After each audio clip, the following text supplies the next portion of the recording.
ഇനി എന്നതാടി നമ്മൾ ചെയ്യുക? എനിക്കറിയില്ല.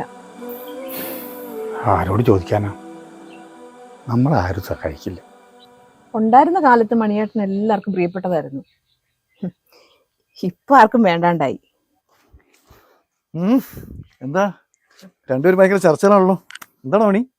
ബാങ്കിൽ പോയിട്ട് വരുന്ന വഴിയാ, അത് ശരിയായില്ല. അയ്യോ, അത് വല്ലാത്ത കഷ്ടമായി പോയല്ലോ. ബാങ്കായിരുന്നു ആകെ ഒരു പ്രതീക്ഷ. ഇനിയിപ്പോൾ എന്നാ ചെയ്യാം? അടുത്ത മാസം കൊച്ചിൻ്റെ കല്യാണമാണ്. എന്ത് ചെയ്യണമെന്നറിയില്ല. എടാ, നമ്മുടെ ചങ്ങാതി ഗൾഫിൽ നിന്ന് വന്നിട്ടുണ്ട്, നീ അറിഞ്ഞില്ലേ? നമുക്ക് അവനോടൊന്ന് ചോദിച്ചു നോക്കിയാലോ? ചോദിച്ചു, നടക്കത്തില്ല. ഏയ്, അങ്ങനെയാകാൻ വഴിയില്ലല്ലോ. ഞങ്ങളുടെ ബുദ്ധിമുട്ട് പറയാൻ ചെന്നിട്ട് രാജേട്ടനെ കാണാൻ പോലും പുള്ളിക്കാരന്റെ ഭാര്യ ഒന്നും സമ്മതിച്ചില്ല. അയ്യോ, അത് വല്ലാത്ത കഷ്ടമായി പോയല്ലോ. എന്താ നിന്റെ ഉദ്ദേശം? എന്തുദ്ദേശം? ഇതൊന്നും നമുക്ക് പറഞ്ഞിട്ടില്ല. എടാ, നല്ലൊരു ജോലി അല്ലായിരുന്നു, അതൊക്കെ വേണ്ടെന്ന് വെച്ചാൽ?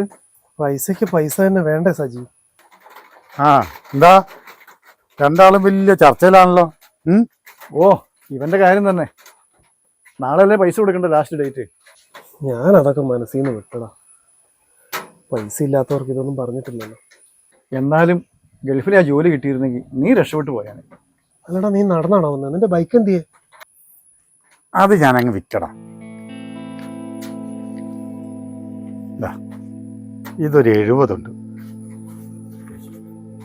ബാക്കി നമുക്ക് ആക്കടാ. എന്തിനാ?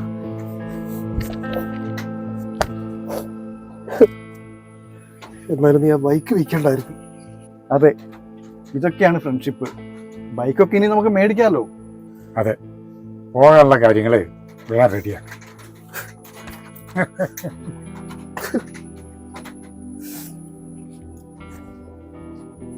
മറക്കല ഒരു കാലത്ത്. നമുക്ക് ഒത്തിരി കാര്യങ്ങൾ ചെയ്യാനുണ്ട്.